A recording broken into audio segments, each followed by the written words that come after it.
যে নিজে না খেয়ে মানুষকে খাওয়ায়, আমার আল্লাহ তাকে ভালোবাসে। যে নিজে না থেকে মানুষকে থাকার ব্যবস্থা করে দেয়, আমার আল্লাহ তাকে ভালোবাসে। যে নিজের কল্যাণ যতটুকু ভাবে মানুষের কল্যাণ তার চাইতে বেশি পাবে, আমার আল্লাহ তাকে ভালোবাসে। আমার আল্লাহ তাকে ভালোবাসে। আমার আল্লাহ তাকে ভালোবাসে যে আমার আল্লাহর সৃষ্টিকে ভালোবাসে, যে আমার আল্লাহর সৃষ্টিকে ভালোবাসে। তো নবী বলে এত ক্ষমতা অধিকার, ওয়ালা সাউফা ইউতিকা রাব্বুকা ফাতারদা, আমার রব আমি নবীকে দান করেছেন। ইন্না আতাইনা কাল কাউসার, আমার রব দয়া করে আমাকে দান করেছেন। ওয়ামা আরসালনাকা ইল্লা রাহমাতাল লিল আলামিনের তাজ আমার আল্লাহর কাউকে দেন নাই, আমি নবীকে দান করেছেন। আমি নবীকে দান করেছেন। ওয়ারাফানা লাকা যিকরাক, আমার রব কাকে বলে নাই, আমি নবীকে বলেছেন। এত কিছু দেওয়ার পরও আমি প্রতিশোধ নেওয়া পছন্দ করি না, আমি ক্ষমা করে দেওয়া পছন্দ করি। হাজার কিছুর পরও বিনয়ী থাকা পছন্দ করি। কেন? ওয়া ইবাদুর রহমান আল্লাযিনা ইয়ামশুনা আলাল আরদি হাওনান, রব বলে পৃথিবীতে সবাই আমার বান্দা নিজেকে দাবি করে, কিন্তু আমার বান্দাকে জানো যে হাজার কিছু পাওয়ার পরও বিনয়ের সাথে চলে, নম্রতার সাথে চলে, তারাই আমি রবের বান্দা।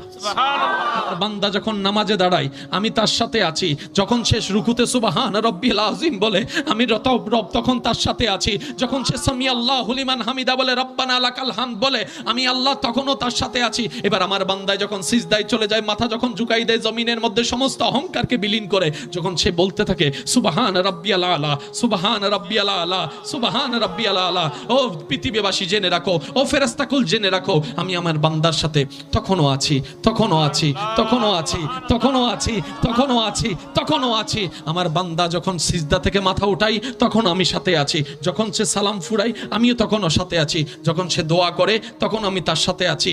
থাকতে থাকতে যখন কুল্লু নাফসিন যায়িকাতুল মউতের সময় চলে আসে, যখন সে চরম মুহূর্ত চলে আসে, আজরাইল যখন জান নিতে চলে আসে, বুক যখন তৃষ্ণায় ফেটে যাওয়ার উপক্রম হয়, ঈমানের চরম পরীক্ষা যখন সে ওই লেভেলে চলে যায়, তখন আমি রব তার সাথে আছি।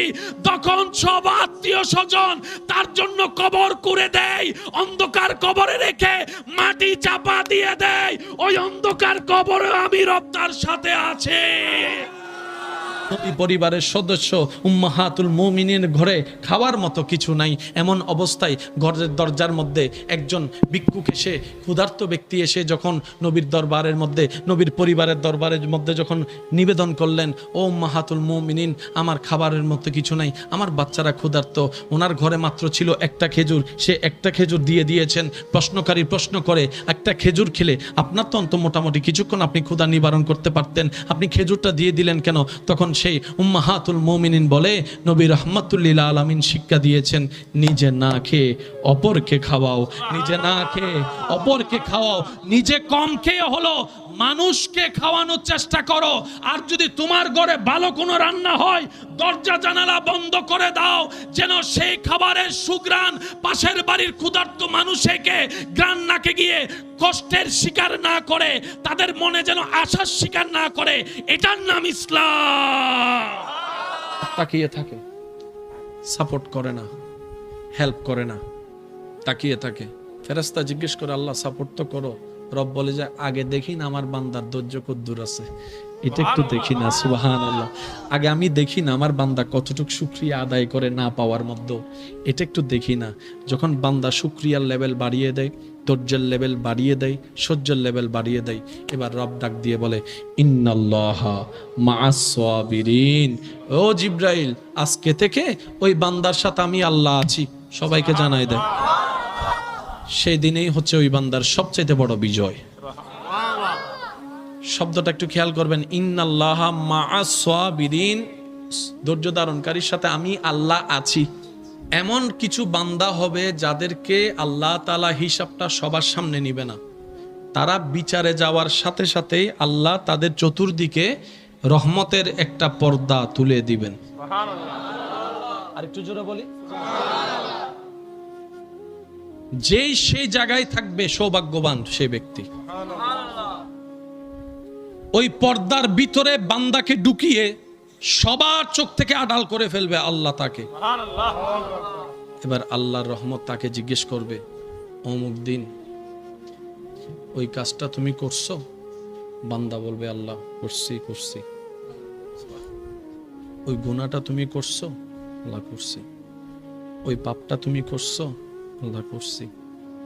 সুবহানাল্লাহ, জোরে সুবহানাল্লাহ। তুমি এই দিনে এতটা বাজে এই গুনাহটা করছো? বান্দা বলবে আল্লাহ করছি। সব আল্লাহ জিজ্ঞেস করবে, সে সব স্বীকার করবে। সাক্ষী শেষ, এবার রায় দেওয়ার পালা। রব বলবে ফেরেশতা, আমার বান্দা যা গুনাহ করছে সব লেখা আছে না? ফেরেশতা বলবে যে আল্লাহ সব লেখা আছে। রব বলবে যে সব ছিঁড়ে ফেলো। সুবহানাল্লাহ। আল্লাহ আসামি তো গুনাহগার, জাহান্নামের অধিকারী। রব বলে যে আমি জানি, আমি মালিক, আমি খালিক, যা মন চায় তা করতে পারি। জান্নাতীরে জাহান্নামীও বানাইতে পারি, জাহান্নামীরা জান্নাতীও। আমি আল্লাহর এখতিয়ার। আমি আমার বান্দার সমস্ত কর্ম জিজ্ঞেস করেছি, সে মিথ্যা না বলে স্বীকার করে নিজের দোষ স্বীকার করে নিয়েছে। সেজন্য আমি আল্লাহ তাকে দোষী সাব্যস্ত করেছি। সেটা যেমন সত্য, আমি আল্লাহ গাফফার হয়ে তাকে মাফ করে দিলাম, তাকে মাফ করে দিলাম, তাকে মাফ করে দিলাম। এবার সে বান্দা বলবে আল্লাহ এতগুলা গুনাহ করার পরও তুমি এত দয়া করলা কেন? আল্লাহ খুব জানতে ইচ্ছে করে। রব বলবে তোর কি মনে আছে তুই অমুক দিন হাজার ক্ষমতা থাকার পরও, রাগ থাকার পরও আমার একজন বান্দার উপর প্রতিশোধ না নিয়ে যে তুই তাকে মাফ করে দিছিলি? ওই ঘটনা আমার খুব পছন্দ হয়েছে। সেই দিনে আমি আল্লাহ সিদ্ধান্ত নিয়েছি তোকে হাসরে ডেকে সব স্বীকার করে আমি আল্লাহ তোকে মাফ করে দেব। এবার ফেরেশতা জিজ্ঞেস করবে আল্লাহ ওকে পর্দার ভিতরে ঢুকাই বিচার করলা কেন? কাউকে শুনতেও দিলে না, দেখতেও দিলে না, জানতেও দিলে না। রব বলে যে ও ফেরেশতা দেখে রাখো, এই বান্দা আমার সেই বান্দা দুনিয়াতে বড় ভাইয়ের, ছোট ভাইয়ের, মামার, চাচার, জেডার, বন্ধুর, আপনজনের, স্বামীর, স্ত্রীর কতজনের কত গোপন কথা সে জানতো, কিন্তু বেইজ্জত হবে বলে কখনো কাউকে বলে নাই। সে দুনিয়াতে আমার বান্দার দোষ গোপন করেছে, ইজ্জত রক্ষা করেছে। আমি আল্লাহ হাসরে তার দোষ গোপন করে ইজ্জত রক্ষা করে দিলাম। এটা আমাদের রব রহমানুর রহিম, রব্বুল আলামিন। সুবহানাল্লাহ। শাসন দিয়ে, হামলা দিয়ে, মামলা দিয়ে, ভয় দেখিয়ে আপনি যা অর্জন করতে পারবেন না তার চাইতে হাজার গুণ বেশি আপনি অর্জন করতে পারবেন মায়া দিয়ে, মোহাব্বত দিয়ে, সততা দিয়ে, ভালোবাসা দিয়ে। সুবহানাল্লাহ। এখন আমার অনেক ভাই বোনেরা হয়তো আমাকে এইটাই বলবে, ভাইয়া কথা তো ঠিক আছে, কিন্তু এই দুনিয়াতে তো ভালো মানুষের দাম নাই, ভালো মানুষের ভাত নাই। কল্যাণ করলেই তো পিছনে ছুরি মেরে দেয়, গর্ত থেকে তুললেই তো আবার সেই গর্তে আমাকে ধাক্কা দিয়ে ফেলে দিবে। এটাই তো ভালো মানুষ। যখন আপনি পরিবারের দিকে তাকাবেন তখন আপনি বুঝতে পারবেন, যখন আপনি নানার বাড়ির দিকে তাকাবেন তখন বুঝতে পারবেন, যখন আপনি সমাজের দিকে তাকাবেন তখন বুঝতে পারবেন আসলে আমরা সামনে যাচ্ছি না, আমরা দিন দিন পিছনে চলে যাচ্ছি। একটু খেয়াল করে দেখেন, আগে একটা সময়, হয়তো এখানে অনেকে আছেন আমার সাথে একমত পোষণ করবেন, স্কুলের টিচার, হেডমাস্টার যদি রাস্তা দিয়ে আসতো, ছাত্র সাইকেল চালায় যাচ্ছে রাস্তা দিয়ে, দূর থেকে টিচারকে দেখলেই কেই না কি করবে ভয়ে আতঙ্ক হয়ে যেত। শেষ পর্যন্ত সাইকেলটা ফেলে রাস্তার দিকে দৌড়ায় চলে যেত। শুধু টিচারকে আসতে দেখে এত শ্রদ্ধা, এত সম্মানের একটা পরিবেশ ছিল। বড়রা বসে কথা বললে ছোটরা যতই বক্তব্য থাকতো আওয়াজ কখনো করতো না। বড়দের চোখের দিকে তাকায় কখনো কথা বলতো না, চোখের দিকে তাকায় কখনো কথা বলতো না। স্ত্রীরা কখনো স্বামীর সাথে বিয়াদবি করতো না, স্বামীরা কখনো স্ত্রীকে রেখে পরকীয়ার মধ্যে যোগ দিত না। এই সমাজ তো এইটাও দেখেছে, এটাও দেখেছে হাজার কষ্ট করার পরও, কষ্ট থাকার পরও সংসার কিভাবে টিকায় রাখতে হয়। দাদিদেরকে দেখলে বোঝা যায়, নানীদেরকে দেখলে বোঝা যায়, মাদের জীবনী দেখলে বোঝা যায়। বাতের বেলায় বাত পাওয়া যায় নাই, মার খেয়ে জীবন যাপন করেও সংসার ভাঙে নাই, সংসার ভাঙতে দেয় নাই। কারণ মারা জানতো, বাবারা জানতো, দাদা দাদি, নানা নানিরা জানতো এই সমাজ টিকলেই তো, এই পরিবার টিকলেই তো সমাজ হবে। পরিবার না থাকলে তো সমাজ হবে না, সমাজ না হলে তো দেশ হবে না। আমরা আমাদের সুখের জন্য আলাদা হলেও সন্তান তো জীবন নষ্ট হয়ে যাবে। সন্তানের দিকে তাকিয়ে পরিবারের সমাজ রক্ষা করে, আদব ভদ্রতার পরিবেশ রক্ষা করেছিল। সুবহানাল্লাহ। কাউকে উঠতে দেখলেই আমরা তাকে নামানোর চেষ্টায় নেমে যাই। আজকে এখানে একটা সূত্র মনে রাখবেন, শ্রদ্ধার সাথে বলি, কোনো বান্দা যখন ইন্টেনশনালি প্ল্যানিং করে কারো ক্ষতি করতে চায়, কাউকে নামাতে চায়, কাউকে দমাতে চায়, কারো ইজ্জত হরণ করতে চায়, কারো সম্পদ নষ্ট করতে চায়, কারো জীবন অশান্তি করতে চায়, কেউ যদি আপনার ব্যাপারে ইন্টেনশনালি হিংসা অহংকার করে ক্ষতি করতে চায়, এই মুহূর্তে ওই ব্যক্তি যদি ধৈর্য ধারণ করে, কেউ আপনাকে নামাতে চাচ্ছে, আপনি যদি সে অবস্থায় ধৈর্য ধারণ করেন, রবের উপর তাওয়াক্কুল করে, তখন রব আপনার পক্ষে সাপোর্টার হয়ে যাবে। যে বান্দা যাকে নামাতে চায়, বান্দা যখন কাউকে নামাতে চায়, ওই বান্দার ধৈর্যের কারণে রব তাকে তুলে দেয়। এবার রব যাকে তুলে দেয়, নামানোর ক্ষমতা আর কারো নাই। সুবহান। মানুষ তাকে নামাচ্ছে, রব তাকে তুলছে। এবার এক পর্যায়ে মানুষ সবাই বলে, কিরে এত জনে লাগলাম তার পিছনে, কিছুই তো, একটু বলেন না, কিছুই তো, এতভাবে ফেঁসে ফেললাম, ফেঁসে তো পড়লো না, উল্টা আমরা না ফেঁসে বেজে গেলাম, ব্যাপার কি? তখন থেকে পিছন থেকে একজন মুরব্বী ডাক দিয়ে বলে, যার জন্য গর্ত করে সেই গর্তে সে। সেজন্য জীবনে যখনই দেখবেন কেউ আপনাকে নামাতে চাচ্ছে, আপনি বুঝে নিবেন আপনার উপরে ওঠার টাইম আসছে। আর একটু আস্তে করে বলেন না সুবহানাল্লাহ। একদম চোখ বন্ধ করে কথাটা মাথায় এবং মনে বসায় ফেলেন। পৃথিবী যখন আপনার বিপক্ষে লাগবে, ওইটাই মোক্ষম সময় আপনার রবকে আপনার পক্ষে করে নেওয়ার। ওইটা সবচাইতে উপযুক্ত সময়। কারণ রব যখন দেখে কোন বান্দার উপর দুনিয়াবাসী অত্যাচার করে, তখন রবের রহমত তার প্রতি চলে আসে। রব, আমার বান্দা যখন বাজারে, তখনও আমি আছি।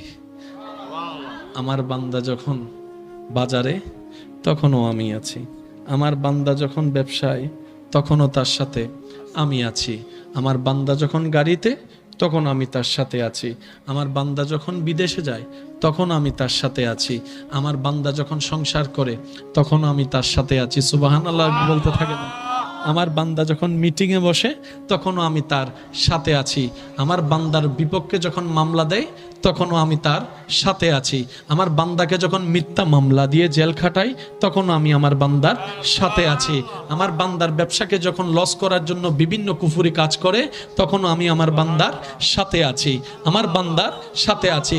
বড়রা যখন ছোটর উপর অত্যাচার করে, ওই ছোটটার সাথে আমি আল্লাহ আছি। আল্লাহ পাক বলে, ছোটরা যখন বড়র সাথে বেয়াদবি করে, ওই ধৈর্যশীল বড়র সাথে আমি রব আছি, আমি রব আছি, আমি রব আছি, আমি রব আছি। সুবহানাল্লাহ জোরে জোরে বলতে থাকেন সুবহানাল্লাহ। আমার আছি মানে বান্দা যেখানে থাক, বান্দা যেখানে থাক, যে অবস্থায় থাক, আর আমি যখন আছি হয়ে সাথী হয়ে যাই, মিস্টার শয়তান তার উপর রাজত্ব করতে পারে না। মিস্টার শয়তান ক্ষমতা দেখাতে পারে না, তার হৃদয় কন্ট্রোল করতে পারে না, তাকে দিয়ে খারাপ কাজ করাইতে পারে না। ও গুনাহ থেকেও মুক্তি হয়ে যায়। কারণ আমি রব আছি, আমি রব আছি। মন খুলে বলেন, আমি রব আছি। আল্লাহ কতদিন থাকবা? রব বলে যে যত দিন লাগে। দুনিয়ার একটা শেষ আছে, দুনিয়ার একটা শেষ না? মায়ের পেটে ছিলাম, এটার একটা শেষ নাই? দুনিয়ারও শেষ আছে, মায়ের পেটেরও শেষ আছে, কবরেরও শেষ আছে, হাসরেরও শেষ আছে, জান্নাতের শেষ নাই। আমি রব আছি। আমার বান্দা যতক্ষণ জান্নাতের দরজা পার না হয়ে ভিতরে না যায়, আমি আছি। প্যার সে কহো ইয়ার সুবহানাল্লাহ। এবার বান্দা যখন বুঝে ইন্নাল্লাহ আলা কুল্লি শাইইন কাদির, অধিকারী আমার আল্লাহ আমার সাথে, আসমানকে সাজানে ওয়ালা রব আমার সাথে, পাহাড়কে বসানেওয়ালা রব আমার সাথে, ফেরাউন নমরুদের মতো বাদশাকে ধ্বংস করনেওয়ালা রব আমার সাথে। এবার সেই বান্দা যেখানে অহংকারী হওয়ার কথা ছিল, সে জায়গায় সে বান্দা বিনয়ী হয়ে যায়, তখন সে নরম হয়ে যায়। সামান্য এলাকার একটা নেতা যদি বলে যে এটা আমার ছোট ভাইয়ের ওই দিনের পর থেকে বুক আর কে দুই সাইড কথা একটু 19-20 হইলে কয় হাত থাকতে মুখে কি কথা ল, কিরে তুই মারছস, তোর কি ভয় নাই? আমার বাঁচানেওয়ালা বড় ভাই আছে তো, ভয়। আর যেখানে রব যার সাথে আছে, সে হাজার কষ্টের ভিতরে চুপ করে আছে। এমনকি তায়েফের ময়দানে আঘাতের শিকার হচ্ছে, চুপ করে আছে। আবু জাহেল রাস্তা বন্ধ করে দিয়েছে, চুপ করে আছে। আবার অপরাধী অপরাধ করে যখন মাপ চাইতে আসছেন, মাফ করে দিয়েছেন। এবার নবীকে জগৎ জিজ্ঞেস করে, আল্লাহ তো আপনার সাথে আছে, ফেরেশতা কুল তো আপনার খেদমতে আছে, আপনি এভাবে চুপ করে আছেন কেন? ধৈর্য ধরছেন কেন? সহ্য করছেন কেন? তখন নবী বলে, আমার আল্লাহ অপরাধী ব্যক্তির মধ্যে আমার আল্লাহ ক্ষমা যে করে তাকে আল্লাহ ভালোবাসে, যে সাজা দেয় তাকে নয়, যে ক্ষমা করে আল্লাহ তাকে ভালোবাসে, যে কষ্টে ধৈর্য ধরে আল্লাহ তাকে ভালোবাসে, যে অভাবে ধৈর্য ধরে আল্লাহ তাকে ভালোবাসে, যে সর্বদা শুকরিয়া করে আল্লাহ তাকে ভালোবাসে, যে নরম কথা বলে আল্লাহ তাকে ভালোবাসে, যে সুন্দর কথা বলে আল্লাহ তাকে ভালোবাসে, যে হাসি মুখে কথা বলে আমার আল্লাহ তাকে ভালোবাসে, আমার আল্লাহ তাকে ভালোবাসে। আমি আল্লাহ আসি,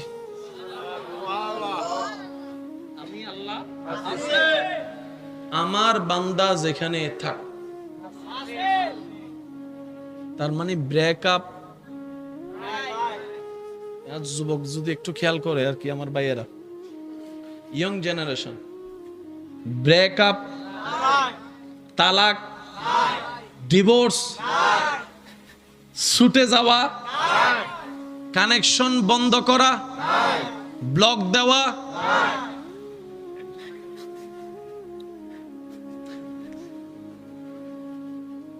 রব বলে যে যাদের সাথে কানেকশন লাগাস, সুযোগ বুঝে দুই কথা হলে ব্লক, কথায় কাজে না মিললে ডিভোর্স, আর না হয় ব্রেকআপ, তারপর আবার খোঁড়া মারে। আমি রবের সাথে কানেকশন লাগা, আজীবন কানেকশন থাকবে, মাঝখানে কোনো ব্রেকআপ থাকবে না, ব্রেকআপ থাকবে। ওই রবের সাথে কানেকশন বান্দার কানেকশন লাগার কোনো সুযোগ নেই। সেজন্য আল্লাহ কানেকশন লাগাই দেওয়ার জন্য যাকে মাঝখানে পাঠিয়েছেন আল্লাহ নিজেই, তিনি হচ্ছেন রবি রাহমাতুল লিল আলামিন। এবার আসুন, কষ্ট হচ্ছে না তো আপনাদের? কেউ সকাল বেলার সাক্ষাতে একজন আরেকজনের সাথে দেখা হলে বলে গুড মর্নিং, একটু কথা বলেন ভাইয়া, গুড মর্নিং। তারপরে বলে গুড ইভিনিং, রাতের বেলা বলে গুড নাইট। ইসলাম বলে মর্নিং, ইভিনিং, নাইট যখনই হয় দেখা বলবা আসসালামু আলাইকুম। কেউ বলে আদাব, মাতন নওয়া, কেউ বলে সে বলে। ইসলাম বলে বলো আসসালামু আলাইকুম। বড়র সাথে দেখা সালাম দাও, ছোটর সাথে দেখ সালাম দাও, স্বামী হয়ে স্ত্রীকে সালাম দাও, স্ত্রী হয়ে স্বামীকে সালাম দাও, ছোট হয়ে বড়কে সালাম দাও, বড় হয়ে ছোটকে সালাম দাও, ক্রেতা হয়ে ব্যবসায়ীকে সালাম দাও, ব্যবসায়ী হয়ে ক্রেতাকে সালাম দাও, রোগী হয়ে ডাক্তারকে সালাম দাও, ডাক্তার হয়ে রোগীকে সালাম দাও। সুবহানাল্লাহ বলতে থাকেন। মুক্তাদি হয়ে ইমামকে সালাম দাও, ইমাম হয়ে মুক্তাদিকে সালাম দাও, শ্রোতা হয়ে বক্তাকে সালাম দাও, বক্তা হয়ে শ্রোতাকে সালাম দাও, ড্রাইভার হয়ে যাত্রীকে সালাম দাও, যাত্রী হয়ে ড্রাইভারকে সালাম দাও, একে দেখো সালাম দাও, ওকে দেখো সালাম দাও, ওকে দেখো সালাম দাও, ওকে দেখো সালাম দাও, ওকে দেখো সালাম দাও। আসসালামু কাবলাল কালাম, কথার শুরু করার পূর্বে সালামটা দিয়ে দাও। এবার ভাবনেওয়ালা ভাবনায় পড়ে গেল, কত জায়গায় তো কত কিছু আছে। গুড মর্নিং সকালে একরকম, দুপুরে একরকম, বিকালে একরকম, রাতে একরকম, ওর জন্য একরকম, ওর জন্য একরকম। ইসলাম এটা কেমন শব্দ চালু করে দিল, আপ টু বটম, বড় টু ছোট, ডান টু বাম, সবার জন্য আসসালামু আলাইকুম, আসসালামু আলাইকুম, আসসালামু আলাইকুম। এবার ভাবনাওয়ালা যখন ভাবনার জগতে ডুব দিয়ে ইসলামের সালামটা নিয়ে যখন গবেষণায় পড়ে গেল, গবেষণা করতে করতে ওনার চোখ কপালে উঠে গেল। ব্যাপারটা কি? বলে যে ইসলাম এমন একটা শব্দের প্রচলন করেছে, এর চাইতে উত্তম, এর চাইতে সুন্দর, এর চাইতে মানবতাওয়ালা ধর্ম, এর চাইতে মানবতার শব্দ, এর চাইতে সুন্দর শব্দ, এর সাথে মায়ার শব্দ, এর থেকে কল্যাণের শব্দ আর হতে পারে না। বলে যে কি, ছোট হয়ে বড়কে বলে আসসালামু আলাইকুম, দুশমন হয়ে দুশমনকে বলে আসসালামু আলাইকুম। তার মানে তোমার উপর শান্তি বর্ষিত হোক, তোমার উপর শান্তি। শব্দটা একটু সবাই মিলে বলেন, তোমার উপর শান্তি বর্ষিত হোক। আবার বলছি, শব্দটা একটু খেয়াল করবেন, তোমার উপর শান্তি বর্ষিত হোক। দুই ভাইয়ে ঝগড়া হয়েছে, দুইজন সাক্ষাতে মোবাইলে ঝগড়া হওয়ার পরে সামনাসামনি আসার পরে ছোট ভাই বড় ভাই, বড় ভাই ছোট ভাইকে বলল আসসালামু আলাইকুম, তোমার উপর শান্তি বর্ষিত হোক। এবার যখনই শান্তির দোয়া করে ফেলেছে, সেখানে আর ঝগড়ার কোনো সুযোগ নাই। যখন বলেছেন শান্তি বর্ষিত হোক, ঝগড়া চলে গেল, রাগ চলে গেল, অভিমান চলে গেল, মারামারি চলে গেল, খুনাখুনি চলে গেল, মামলা চলে গেল। সালাম দিয়েছি, বুঝতে পারি নাই, চেষ্টা করি নাই, সালামটা কেন প্রচলন করলেন নবী রহমতুল্লিল আলামিন? সব জায়গায় সালাম, সব জায়গায় সালাম। ব্যাপারটা কি? নবী বলে ধর্ম মানুষের জন্য, মানুষের কল্যাণের জন্য, মানুষের শান্তির জন্য। আর ধর্মের ভিতরে ইসলাম হচ্ছে বেস্ট। ইসলামের মধ্যে সেই সালাম, সালাম মানে হচ্ছে আমি যখন বলবো আসসালামু আলাইকুম, তার একটা অর্থ হচ্ছে আমার রব আপনার উপর শান্তি প্রতিষ্ঠিত করুক, বর্ষিত করুক, আমার রব আপনাকে শান্তি দান করুক। দ্বিতীয় অর্থ হচ্ছে আমার হাত দ্বারা, আমার হাত থেকে ভাই আপনি নিরাপদ, আমার জবান থেকে আপনি নিরাপদ, কারণ আমি আপনার শান্তির দোয়া করেছি। আমার হাত দিয়েও কষ্ট দিব না, মুখ দিয়েও কষ্ট দিব না, আপনার পথ বন্ধ করব না, জীবনে অশান্তি করব না। আপনি যখন বলবেন, এবার সবাই মিলে আমাকে একটা সালাম দেন, আসসালামু আলাইকুম ওয়া রাহমাতুল্লাহ। এটার অর্থ হচ্ছে যে আমি এখানে আসার পরেও যদি এটা আমার ঘর বাড়ি না, আমার সালামটা শুনেই বুঝতে হবে আমি এখানে ঘরে যেমন আমি নিরাপদ, আমি এখানেও নিরাপদ, কারণ আমার মুসলমান ভাইয়েরা আমাকে সালাম দিয়ে বুঝিয়ে দিয়েছেন, ভাই আপনার উপর শান্তি মানে আপনার আর টেনশন নাই। সুবহানাল্লাহ। আচ্ছা, এবার আপনারা যখন আমাকে সালাম দিলেন, নিশ্চয়তা দিলেন, ভাই ঘর আপনার না, এলাকা আপনার না, তারপরও আপনার ঘর এটা, কারণ আপনার ইমানে ভাই আমি আছি। সুবহানাল্লাহ। এবার আমার দায়িত্ব কি বলা? বলেন না, বলেন না, আর একটু জোরে বলেন।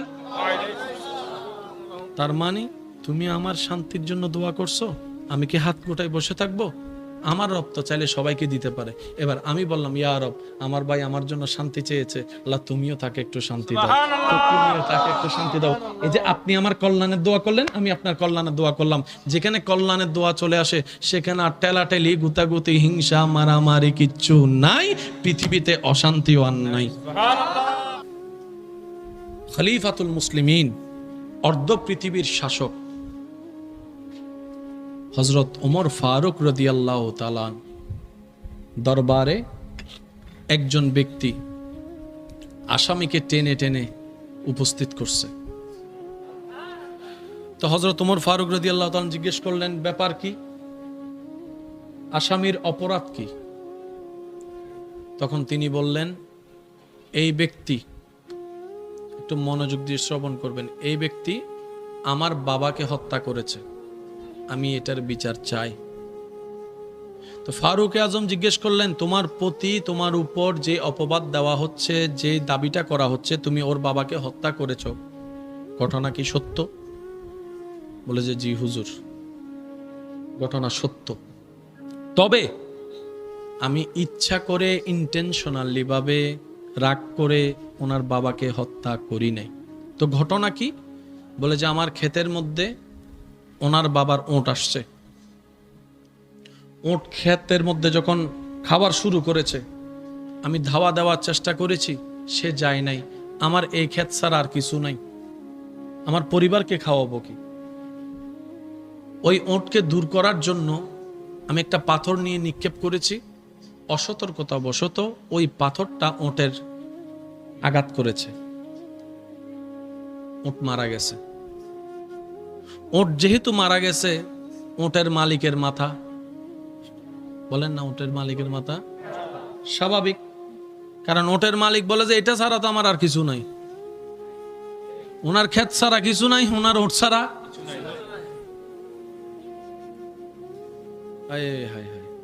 এবার ওঁটের মালিক যখন খেপে আসছে, ওঁটের মালিক যখন খেপে আসছে, খেপে আইসা দিছে ফাতর মাইরা, এবার গেছে উনি মারা। কাহিনী ফ্যাঁস লেগে গেছে না? বলেন না, কাহিনী ফ্যাঁস লেগে গেছে না? ইসলামী রাষ্ট্রে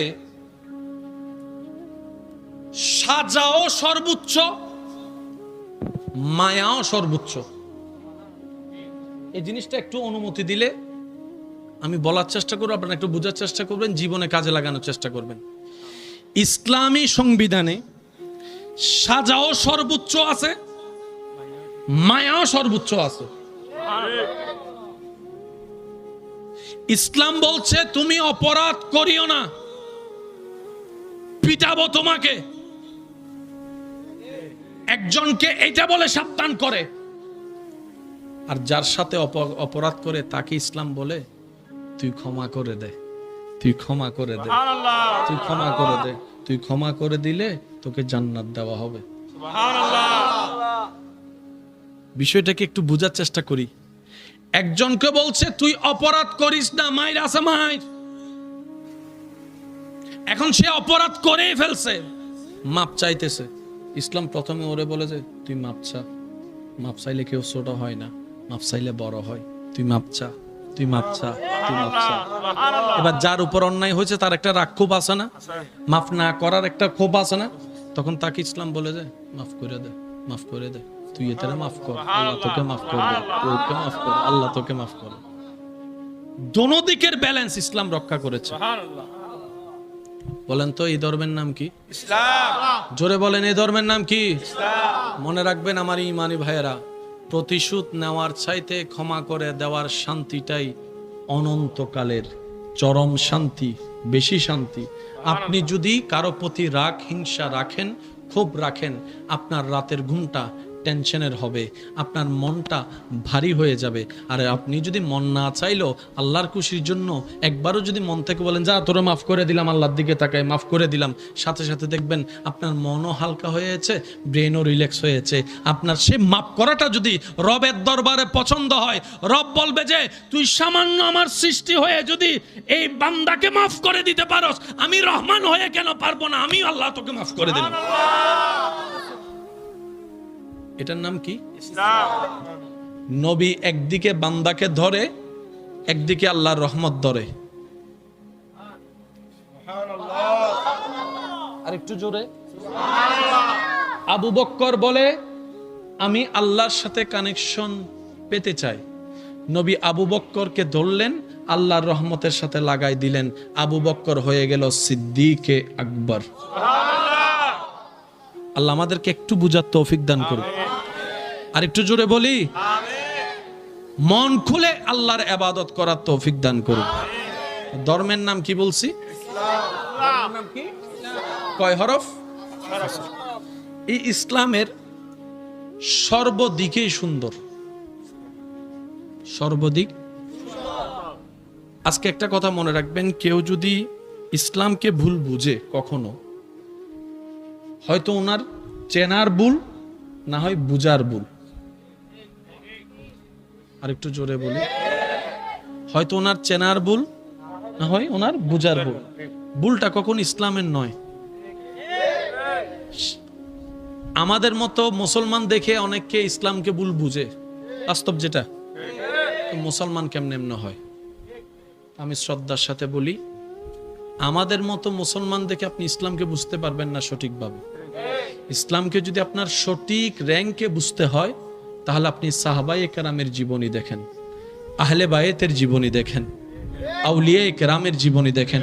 তখন আপনার বিবেক মন বলতে বাধ্যই হবে এটাই ইসলাম, এটাই ইসলাম, এটাই ইসলাম। এবার আসেন, ধর্ম কি গরু ছাগলের জন্য, পশু পাখির জন্য, উদ্ভিদের জন্য, না মানুষের জন্য? একটু জোরে বলি। এবার মানুষ শব্দের ভিতর যা আছে, যত প্রকার আছে, যত ধরন আছে, সবার জন্য ধর্ম। এবার বলেন, আমি বলছি আকার ইঙ্গিত, আপনারা একটু বুঝে নেবেন। এই মানুষের ভিতর ছোট, বড়, মাঝারি, বিবাহিত, অবিবাহিত, ব্যবসায়ী, চাকরিজীবী, আইনের মানুষ, পুলিশের মানুষ, র্যাব, আর্মি, নেতা, রাজনীতিবিদ, পুরুষ, নারী, হিজড়া, যত পরিচিত নামওয়ালা, অপরিচিত নামওয়ালা, ক্যারেক্টারওয়ালা আছে, সবার জন্য ধর্ম। ধর্ম কার জন্য? এ তো মাশাআল্লাহ, বলেন ধর্ম কার জন্য? যত মানুষ সবার জন্য ধর্ম। গরুর জন্য ধর্ম, ছাগলের জন্য, পশুর জন্য, পাখির জন্য।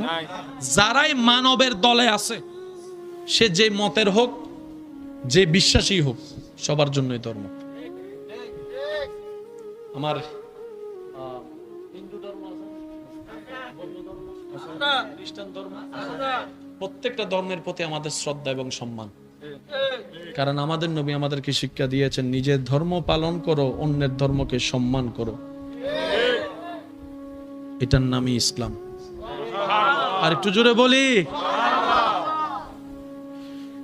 মানব শব্দের ভিতরে, মানুষের ভিতরে যতগুলা ধর্ম আছে, ইসলাম ইজ দ্য বেস্ট। কেউ যদি ভুল বুঝে, বুঝতে হবে ওনার বুঝার ভুল, না হয় মনে হওয়ার ভুল। ইসলাম ছিল, ইসলাম আছে, ইসলাম থাকবে। পরিবার থাকার জন্য সদস্যের দরকার, ব্যবসা থাকার জন্য ব্যবসায়ী দরকার,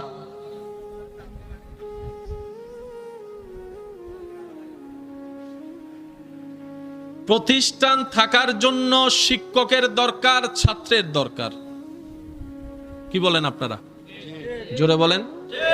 মাহফিল থাকার জন্য বক্তার দরকার, শ্রোতার দরকার, কমিটির দরকার। জোরে জোরে জোরে জোরে। কিছু কিছু জিনিস টিকে থাকার জন্য বিশেষ বিশেষ কিছু জিনিসের দরকার হয়, মানলো না মানলো দরকার হয়। একটা সংসার শব্দের ভিতরে স্বামীও আছে, স্ত্রীও আছে। স্ত্রীকে বাদ দেন, স্বামী নিয়ে সংসার হয় না। স্বামীকে বাদ দেন, স্ত্রী নিয়ে সংসার হয় না। মা বাবাকে বাদ দেন, ভাইকে বাদ দেন, বোনকে বাদ দেন, পরিবার শব্দ আর টিকবে না। পরিবারকে বাদ দেন, সেখানে সমাজ শব্দ টিকবে না। সমাজ শব্দ বাদ দেন, সেখানে দেশ শব্দ টিকবে না। আল্লাহ তাআলা আমাদেরকে এমন একটা ধর্ম দান করেছেন যেটা ইন্নাদ-দীনা ইনদাল্লাহিল ইসলাম। এই ইসলাম তখনও পৃথিবীতে ছিল যখন কলমা পড়নেওয়ালা আমার নবী ছাড়া আর কেউ ছিল না, তখনও ইসলাম ছিল। তখনও ইসলাম ছিল। একটু শব্দটা বলবেন, তখনও ইসলাম ছিল। আমরা যখন থাকবো না, তখনও ইসলাম থাকবে। আর একটু জোরে। আমরা যখন থাকবো না, তখনও ইসলাম। আমরা যখন ছিলাম না, তখনও ইসলাম ছিল। ইসলাম ছিল, আছে, থাকবে, এই কথা ও মুসলমান তুমি কিভাবে বুকের মধ্যে হাত রেখে দীপ্ত কণ্ঠে মাথা উঁচু করে এমন দাবি তুমি করো তো করো কিভাবে? কারণ আমরা জানি কোনো কিছু টিকার জন্য বিশেষ কিছুর তো দরকার হয়, সাপোর্টের তো দরকার হয়। ব্যক্তি ছাড়া দল গঠন করা কখনো সম্ভবপর নয়, সদস্য ছাড়া কমিটি গঠন করা তো কখনো সম্ভবপর নয়। তাহলে পৃথিবীর বুকে যদি একজনও মুসলমান না থাকে তারপরে ইসলাম টিকবে, এই কথা তুমি কিভাবে বলো? তখন মুসলমান উত্তর দেয়, সংগঠন টিকাই ব্যক্তির কারণে, স্কুল টিকে টিচার ছাত্রের কারণে, ব্যবসা টিকে ব্যবসায়ীর কারণে, ক্রেতার কারণে। আপনার সমস্ত কিছুর মধ্যে একটা ব্যক্তি বিশেষের হাত আছে, কিন্তু ইসলাম এমন একটা ধর্ম যেটা টিকার জন্য কোনো ব্যক্তির প্রয়োজন হয় না, কোনো বড়র প্রয়োজন হয় না, কোনো ছোটর প্রয়োজন হয় না। কারণ এই ইসলাম আল্লাহ পাক কুদরতিভাবে টিকাই রেখেছেন এবং রাখবেন ব্যবস্থা করেছেন। মুসলমানের ইসলামের দরকার, ইসলামের মুসলমানের দরকার নাই। আমি মনে বুঝাতে ব্যর্থ হচ্ছি কথাগুলো, একটু খেয়াল করবেন। সন্তানের মা বাবা দরকার, মা বাবার সন্তান দরকার। একটু আমাকে রিপ্লাই দিবেন। সন্তানের মা বাবা দরকার, মা বাবার স্বামীর বিয়ে নেওয়া গড় দৌ না মাথাটা বিয়ে করে যদি চুপ করিতে কিছু, স্বামীর স্ত্রী দরকার, স্ত্রীর স্ত্রী ছাড়া স্বামী স্বামী হবে না। স্বামী কখন নামযোগ হয়? যখন তার কবুলে একজন স্ত্রী থাকে। স্বামী ছাড়া স্ত্রী হয় না, স্ত্রী ছাড়া স্বামী হয় না, বাবা মা ছাড়া সন্তান হয় না, সন্তান যতদিন হয় না ততক্ষণ উনি মা বাবা হয় না।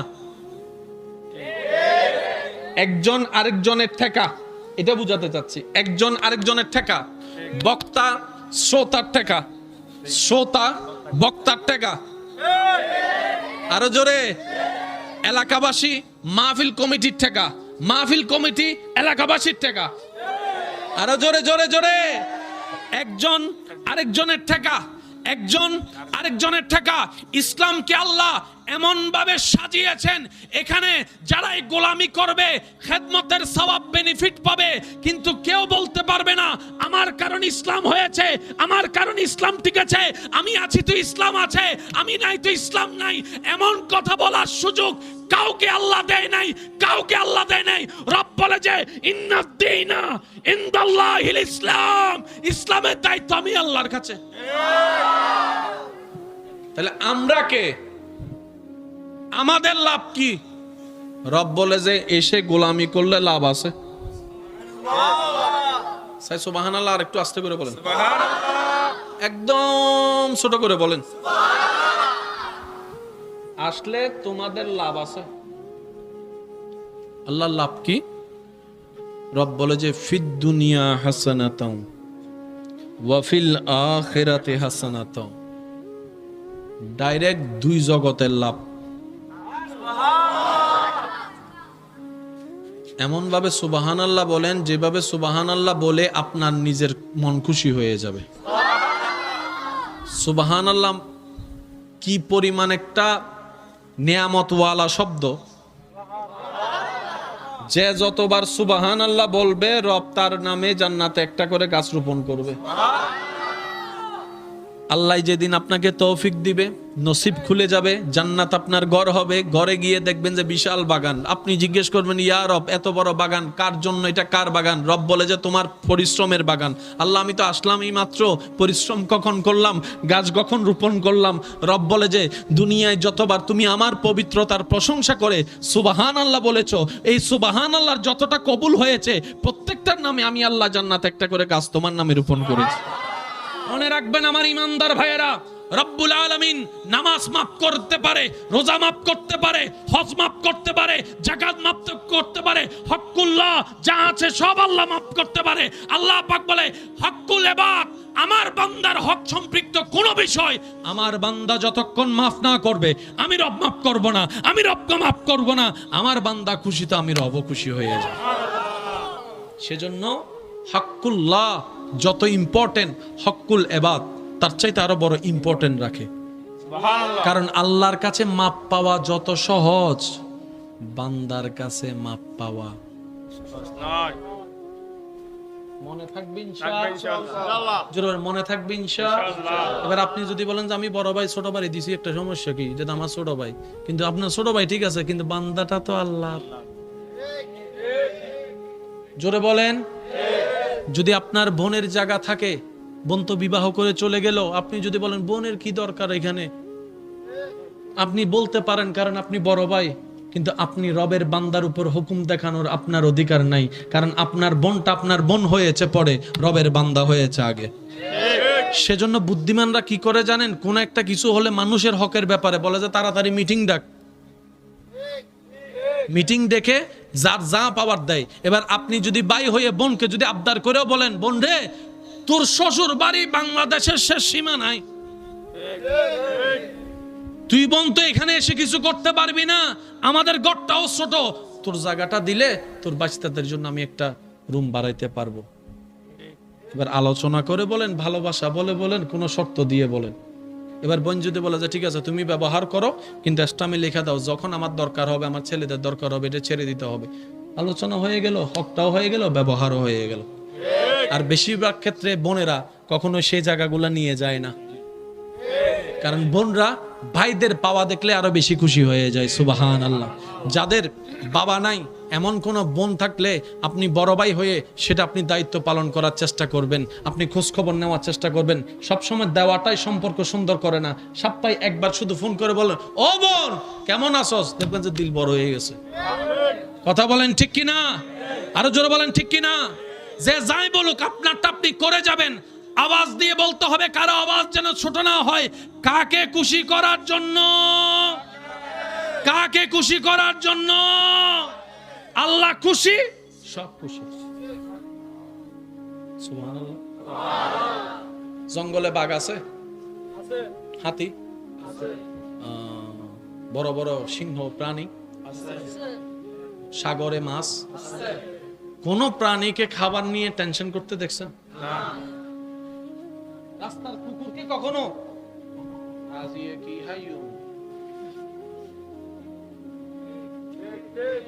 আপনি সন্তান হওয়ার পরে সন্তানকে ফেলে দেন নাকি বুকে নেন? একটু জোরে বলেন। সন্তান যতদিন নিজে নিজে প্রস্রাব পায়খানা পরিষ্কার করতে পারে না, অন্তত ততদিন পর্যন্ত মা বাপে শোয়া উঠা গোসল টোসল সব। কিন্তু একটা ছাগলকে দেখেন বাচ্চা হওয়ার পরে ফেলে দিছে, দৌড়। আচ্ছা এখানে সাঁতার কে কে পারেন? হাত তোলেন। সাঁতার, সাঁতার সবাই পারে না, রাখেন। পারে না যে এরকমও কিছু, পারে না যে এমনও কিছু ওই দাঁড়, ঠিক আছে। সাঁতার শিখতে চাই নাই তা না, গেছে, কিন্তু হাত এবং পায়ের লাড়ার ব্যালেন্স করতে পারে নাই শেষ পর্যন্ত। একটু জোরে বলেন না। তো ছোটবেলায় সাঁতার যারা শিখিয়েছেন তারা কি করতো? আদর করে মায়া করে বুকে একটা হাত কোমরে একটা হাত দিয়ে এমন করে রাখতো। আমাদেরও বিশ্বাস ভরসা, আমার চাচাই আমাকে ধরে রাখছে, আমার বাবাই আমাকে ধরে রাখছে, আমার বড় ভাই আমারে ধরে রাখছে, আমার নানি আমার দাদি যেমন আমাকে শিখেছে, আমার নানি আমাকে ধরে রাখছে। এই বর্ষা আছে, হাত পা লাড়ি। কারণ যাই হোক হাত পায়ের ব্যালেন্স না হলো ডুববো তো না, কারণ দৌড়ে তো আছে।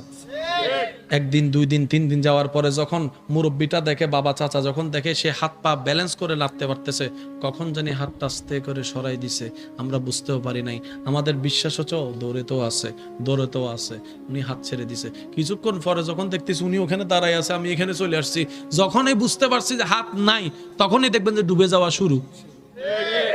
আমি একটু জিনিসটা আপনাদের খেদমতে আরজ করতে চাচ্ছি, একটু খেয়াল করবেন। হাত কিন্তু 2 মিনিট আগেও ছিল না, ডুবি নাই। হাত কিন্তু নানির হাত 2 মিনিট আগেও ছিল না, কিন্তু ডুবি নাই। কিন্তু যখনই ব্রেনে বুঝতে পেরেছে নানির হাত নাই, তখনই ডুবা শুরু। ওই বিশ্বাস এমন একটা বড় জিনিস। আপনি যখন বিশ্বাস করবেন আমার আল্লাহ আমার সাথে আছে, তার মানে আছে। আপনি যখন বিশ্বাস করবেন আমার এই কঠিন মুহূর্তে আমার কেউ সাপোর্ট দেনেওয়ালা নাই, আমার রব আমার সাথে আছে, আমার রব আমাকে সাহায্য করবে। আপনার সেই বিশ্বাসে আপনার কাছে সাহায্য আসবেই আসবে। বিশ্বাস বড় জিনিস। তো সাঁতার যারা জানেন তারা ডুবে যাওয়ার তেমন টেনশন বলেন না। নদীতে যান আর সাগরে যান, কথা বলেন ঠিক কিনা? এখানে একটা নিয়ম জেনে রাখা দরকার, নদীতে সাগরে স্রোতের বিপরীতে পানির সাথে যুদ্ধ করে যারাই সাঁতরাতে চায় তারাই বেশিরভাগ ডুবে যায়। তো তখন বুদ্ধিমানের কাজ কি? বলে যে তুই সাঁতরাইলে তো কুল কিনারা খুঁজে পাবি না, সাঁতরানোর দরকার নাই, কারণ কিছুক্ষণ পরে তুই টায়ার্ড হয়ে যাবি। তোর টায়ার্ড হলে তোর ব্রেন অকেজ হওয়া শুরু করবে, তোর শরীর পানির সাথে যুদ্ধ করে পারবে না। তো একটা বুদ্ধিমানের কাজ কর, সেটা কি? মরা মাইনছ না নাতফা সারি দে, পানি এজিককে লই যায়। কথা বলেন ঠিক কিনা? তুমি যখন হাত পা ছেড়ে দিবা পানির সাথে, যা তোর সাথে আমি সরি, পানি তোর সাথে আমি সরি, তোর সাথে সাঁতরানো মানে যুদ্ধ করা, আমি করব না, সরি, যা তুই আমার যা করবি তা কর। তখন সেই পানিটা আস্তে আস্তে আপনাকে কোনো না কোনো দিকে একটা স্থির করায় দিবে। সব তো রবেরই ইচ্ছা হয়। আর একটু জোরে বলা যাবে? এখানে যতগুলা মানুষ আছে জীবনে কোনো না কোনো সময় বড় একটা বিপদে, টাকার বিপদে পড়ছে, যে এরকম অনেক মানুষ এখানে আছে। একটু আওয়াজ দেন না ভাইয়া। খুব ইমার্জেন্সি টাকার দরকার, অনেক টাকা দরকার, সে টাকা পকেটে নাই, এরকম অনেক মানুষ এখানে আছে। ওই দিনটা কি এখনো আছে? ওই সমস্যা এখনো আছে? আমি যদি আপনাকে প্রশ্ন করি এটা সমাধান করলেন কিভাবে, তখন আমার ভাই বলবে যে কেমনে না কেমনে হয়ে গেলে।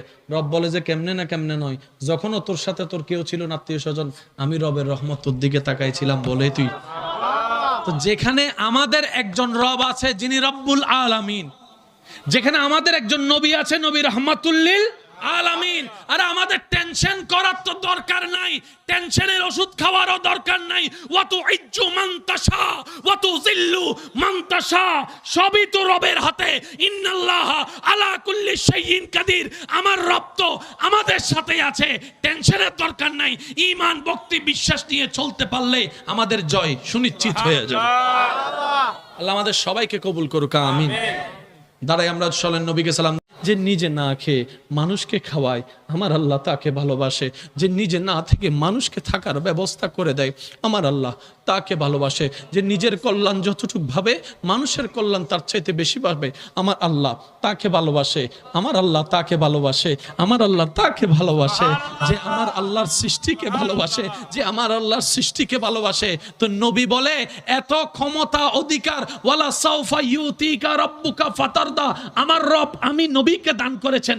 ইন্না আতাইনা কাল কাউসার, আমার রব দয়া করে আমাকে দান করেছেন। ওয়ামা আরসালনাকা ইল্লা রাহমাতাল লিল আলামিনের তাজ আমার আল্লাহর কাউকে দেন নাই, আমি নবীকে দান করেছেন, আমি নবীকে দান করেছেন। ওয়া রাফা'না লাকা যিকরাক, আমার রব কাকে বলে নাই, আমি নবীকে বলেছেন। এত কিছু দেওয়ার পরও আমি প্রতিশোধ নেওয়া পছন্দ করি না, আমি ক্ষমা করে দেওয়া পছন্দ করি। হাজার কিছুর পরও বিনয়ী থাকা পছন্দ করি। কেন?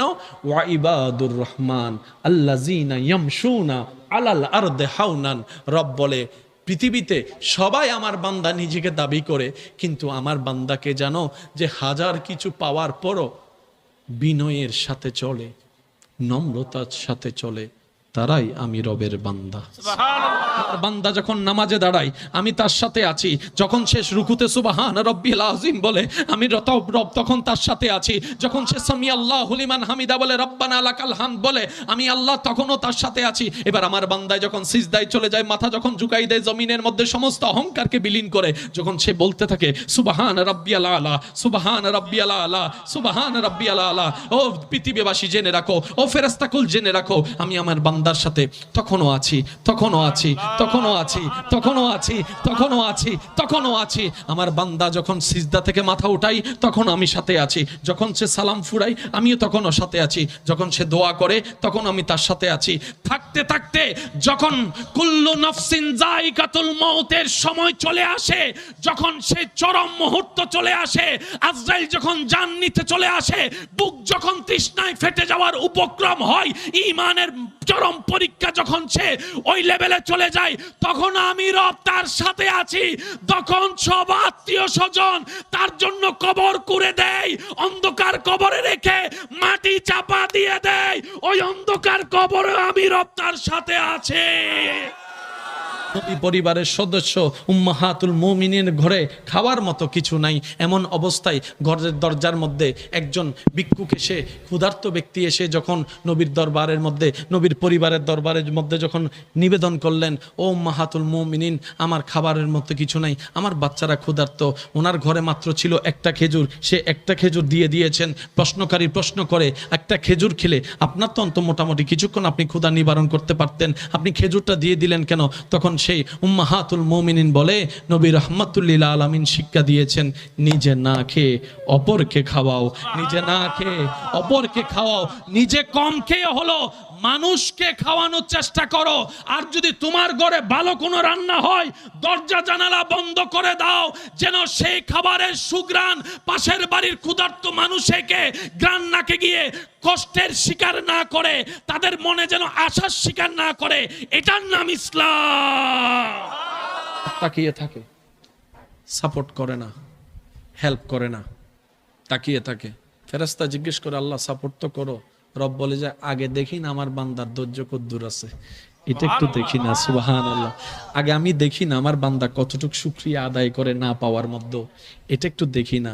যখন বান্দা শুকরিয়ার লেভেল বাড়িয়ে দেয়, ধৈর্যের লেভেল বাড়িয়ে দেয়, সহ্যের লেভেল বাড়িয়ে দেয়, এবার রব ডাক দিয়ে বলে, ইন্নাল্লাহা মাআস সাবিরিন। ও জিব্রাইল, আজকে থেকে ওই বান্দার সাথে আমি আল্লাহ আছি, সবাইকে জানাই দেয়। সেই দিনেই হচ্ছে ওই বান্দার সবচেয়ে বড় বিজয়।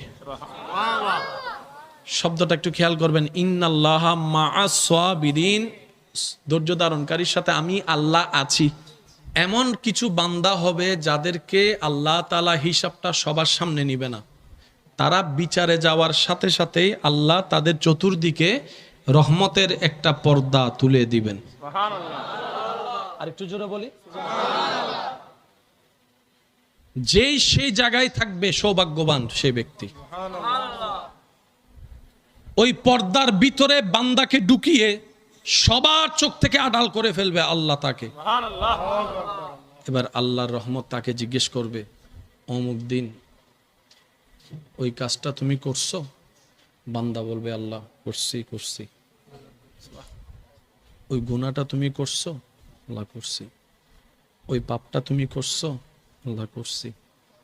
সুবহানাল্লাহ, জোরে সুবহানাল্লাহ। তুমি এই দিনে এতটা বাজে এই গুনাহটা করছো? বান্দা বলবে, আল্লাহ করছি। সব আল্লাহ জিজ্ঞেস করবে, সে সব স্বীকার করবে। সাক্ষী শেষ, এবার রায় দেওয়ার পালা। রব বলবে, ফেরেশতা, আমার বান্দা যা গুনাহ করছে সব লেখা আছে না? ফেরেশতা বলবে যে, আল্লাহ সব লেখা আছে।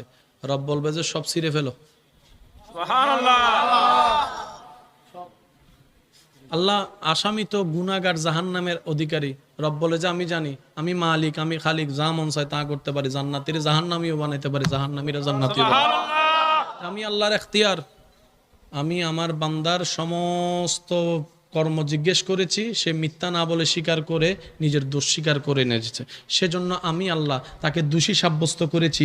সেটা যেমন সত্য, আমি আল্লাহ গাফফার হয়ে তাকে মাফ করে দিলাম, তাকে মাফ করে দিলাম, তাকে মাফ করে দিলাম। এবার সে বান্দা বলবে, আল্লাহ এতগুলা গুনাহ করার পরও তুমি এত দয়া করলা কেন? আল্লাহ খুব জানতে ইচ্ছা করে। রব বলবে, তোর কি মনে আছে তুই অমুক দিন হাজার ক্ষমতা থাকার পরও, রাগ থাকার পরও আমার একজন বান্দার উপর প্রতিশোধ না নিয়ে যে তুই তাকে মাফ করে দিছিলি? ওই ঘটনা আমার খুব পছন্দ হয়েছে। সেই দিনে আমি আল্লাহ সিদ্ধান্ত নিয়েছি, তোকে হাসরে ডেকে সব স্বীকার করে আমি আল্লাহ তোকে মাফ করে দেব।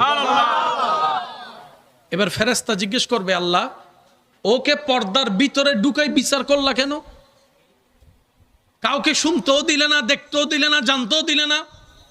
রব বলে যে, ও ফেরেশতা, দেখে রাখো, এই বান্দা আমার সেই বান্দা, দুনিয়াতে বড় ভাইয়ের, ছোট ভাইয়ের, মামার, চাচার, জেডার, বন্ধুর, আপনজনের, স্বামীর, স্ত্রীর কতজনের কত গোপন কথা সে জানতো, কিন্তু বেইজ্জত হবে বলে কখনো কাউকে বলে নাই। সে দুনিয়াতে আমার বান্দার দোষ গোপন করেছে, ইজ্জত রক্ষা করেছে, আমি আল্লাহ হাসরে তার দোষ গোপন করে ইজ্জত রক্ষা করে দিলাম। এটা আমাদের রব রহমানুর রহিম, রব্বুল আলামিন। শাসন দিয়ে, হামলা দিয়ে, মামলা দিয়ে, ভয় দেখিয়ে আপনি যা অর্জন করতে পারবেন না, তার চাইতে 1000 গুণ বেশি আপনি অর্জন করতে পারবেন মায়া দিয়ে, মোহাব্বত দিয়ে, সততা দিয়ে, ভালোবাসা দিয়ে। সুবহানাল্লাহ। এখন আমার অনেক ভাই বোনেরা হয়তো আমাকে এইটাই বলবে, ভাইয়া কথা তো ঠিক আছে, কিন্তু এই দুনিয়াতে তো ভালো মানুষের দাম নাই, ভালো মানুষের ভাত নাই, কল্যাণ করলেই তো পিছনে ছুরি মেরে দেয়, গর্ত থেকে তুললেই তো আবার সেই গর্তে আমাকে ধাক্কা দিয়ে ফেলে দিবে, এটাই তো। তো ভালো মানুষ, যখন আপনি পরিবারের দিকে তাকাবেন তখন আপনি বুঝতে পারবেন, যখন আপনি নানার বাড়ির দিকে তাকাবেন তখন বুঝতে পারবেন, যখন আপনি সমাজের দিকে তাকাবেন তখন বুঝতে পারবেন আসলে আমরা সামনে যাচ্ছি না, আমরা দিন দিন পিছনে চলে যাচ্ছি। একটু খেয়াল করে দেখেন, আগে একটা সময়, হয়তো এখানে অনেকে আছেন আমার সাথে একমত পোষণ করবেন, স্কুলের টিচার, হেডমাস্টার যদি রাস্তা দিয়ে আসতো, ছাত্র সাইকেল চালায় যাচ্ছে রাস্তা দিয়ে, দূর থেকে টিচারকে দেখলেই কেই না কি করবে ভয়ে আতঙ্ক হয়ে যেত, শেষ পর্যন্ত সাইকেলটা ফেলে রাস্তার দিকে দৌড়ায় চলে যেত। শুধু টিচারকে আসতে দেখে এত শ্রদ্ধা, এত সম্মানের একটা পরিবেশ ছিল। বড়রা বসে কথা বললে ছোটরা যতই বক্তব্য থাকতো আওয়াজ কখনো করতো না, বড়দের চোখের দিকে তাকায় কখনো কথা বলতো না, চোখের দিকে তাকায় কখনো কথা বলতো না। স্ত্রীরা কখনো স্বামীর সাথে বিয়াদবি করতো না, স্বামীরা কখনো স্ত্রীকে রেখে পরকীয়ার মধ্যে যোগ দিত না। এই সমাজ তো এইটাও দেখেছে, এটাও দেখেছে, 1000 কষ্ট করার পরও, কষ্ট থাকার পরও সংসার কিভাবে টিকায় রাখতে হয় দাদিদেরকে দেখলে বোঝা যায়, নানীদেরকে দেখলে বোঝা যায়, মাদের জীবনী দেখলে বোঝা যায়। বাতের বেলায় বাত পাওয়া যায় নাই, মার খেয়ে জীবন যাপন করেও সংসার ভাঙে নাই, সংসার ভাঙতে দেয় নাই, কারণ মারা জানতো, বাবারা জানতো, দাদা দাদি নানা নানিরা জানতো এই সমাজ টিকলে তো, এই পরিবার টিকলে তো সমাজ হবে, পরিবার না থাকলে তো সমাজ হবে না, সমাজ না হলে তো দেশ হবে না। আমরা আমাদের সুখের জন্য আলাদা হলেও সন্তান তো জীবন নষ্ট হয়ে যাবে, সন্তানের দিকে তাকিয়ে পরিবারের সমাজ রক্ষা করে, আদব ভদ্রতার পরিবেশ রক্ষা করেছিল। সুবহানাল্লাহ। কাউকে উঠতে দেখলেই আমরা তাকে নামানোর চেষ্টায় নেমে যাই। আজকে এখানে একটা সূত্র মনে রাখবেন, শ্রদ্ধার সাথে বলি, কোন বান্দা যখন ইন্টেনশনালি প্ল্যানিং করে কারো ক্ষতি করতে চায়, কাউকে নামাতে চায়, কাউকে দমাতে চায়, কারো ইজ্জত হরণ করতে চায়, কারো সম্পদ নষ্ট করতে চায়, কারো জীবন অশান্তি করতে চায়, কেউ যদি আপনার ব্যাপারে ইন্টেনশনালি হিংসা অহংকার করে ক্ষতি করতে চায়, এই মুহূর্তে ওই ব্যক্তি যদি ধৈর্য ধারণ করে, কেউ আপনাকে নামাতে চাচ্ছে, আপনি যদি সে অবস্থায় ধৈর্য ধারণ করেন, রবের উপর তাওয়াক্কুল করে, তখন রব আপনার পক্ষে সাপোর্টার হয়ে যাবে। যে বান্দা যাকে নামাতে চায়, বান্দা যখন কাউকে নামাতে চায়, ওই বান্দার ধৈর্যের কারণে রব তাকে তুলে দেয়। এবার রব যাকে তুলে দেয়, নামানোর ক্ষমতা আর কারো নাই। সুবহানাল্লাহ। মানুষ তাকে নামাচ্ছে, রব তাকে তুলছে। এবার এক পর্যায়ে মানুষ সবাই বলে, কিরে এত জনে লাগলাম তার পিছনে, কিছুই তো, একটু বলেন না, কিছুই তো, এতভাবে ফেঁসে ফেললাম, ফেঁসে তো পড়লো না, উল্টা আমরা না ফেঁসে বেজে গেলাম, ব্যাপার কি? তখন থেকে পিছন থেকে একজন মুরব্বী ডাক দিয়ে বলে, যার জন্য গর্ত করে সেই গর্তে সে, সেজন্য জীবনে যখনই দেখবেন কেউ আপনাকে নামাতে চাচ্ছে, আপনি বুঝে নিবেন আপনার উপরে ওঠার টাইম আসছে। আর একটু আস্তে করে বলেন না সুবহানাল্লাহ। একদম চোখ বন্ধ করে কথাটা মাথায় এবং মনে বসায় ফেলেন। পৃথিবী যখন আপনার বিপক্ষে লাগবে, ওইটাই মোক্ষম সময় আপনার রবকে আপনার পক্ষে করে নেওয়ার, ওইটা সবচাইতে উপযুক্ত সময়। কারণ রব যখন দেখে কোন বান্দার উপর দুনিয়াবাসী অত্যাচার করে, তখন রবের রহমত তার প্রতি চলে আসে। আমার বান্দা যখন বাজারে, তখনও আমি আছি। আমার বান্দা যখন বাজারে, তখনও আমি আছি। আমার বান্দা যখন ব্যবসায়, তখনও তার সাথে আমি আছি। আমার বান্দা যখন গাড়িতে, তখন আমি তার সাথে আছি। আমার বান্দা যখন বিদেশে যায়, তখন আমি তার সাথে আছি। আমার বান্দা যখন সংসার করে, তখন আমি তার সাথে আছি। সুবহানাল্লাহ বলতে থাকেন। আমার বান্দা যখন মিটিংয়ে বসে, তখনও আমি তার সাথে আছি। আমার বান্দার বিপক্ষে যখন মামলা দেয়, তখনও আমি তার সাথে আছি। আমার বান্দাকে যখন মিথ্যা মামলা দিয়ে জেল খাটাই, তখনও আমি আমার বান্দার সাথে আছি। আমার বান্দার ব্যবসাকে যখন লস করার জন্য বিভিন্ন কুফুরি কাজ করে, তখনও আমি আমার বান্দার সাথে আছি। আমার বান্দার সাথে আছি। বড়রা যখন ছোটর উপর অত্যাচার করে, ওই ছোটটার সাথে আমি আল্লাহ আছি। আল্লাহ পাক বলে, ছোটরা যখন বড়র সাথে বেয়াদবি করে, ওই ধৈর্যশীল বড়র সাথে আমি রব আছি। আমি রব আছি। আমি রব আছি। আমি রব আছি। সুবহানাল্লাহ জোরে জোরে বলতে থাকেন সুবহানাল্লাহ। আমার আছি মানে বান্দা যেখানে থাক, বান্দা যেখানে থাক, যে অবস্থায় থাক, আর আমি যখন আছি হয়ে সাথী হয়ে যাই, মিস্টার শয়তান তার উপর রাজত্ব করতে পারে না। মিস্টার শয়তান ক্ষমতা দেখাতে পারে না, তার হৃদয় কন্ট্রোল করতে পারে না, তাকে দিয়ে খারাপ কাজ করাইতে পারে না। ও গুনাহ থেকেও মুক্তি হয়ে যায়। কারণ আমি রব আছি। আমি রব আছি। মন খুলে বলেন, আমি রব আছি। আল্লাহ কতদিন থাকবা? রব বলে যে যত দিন লাগে।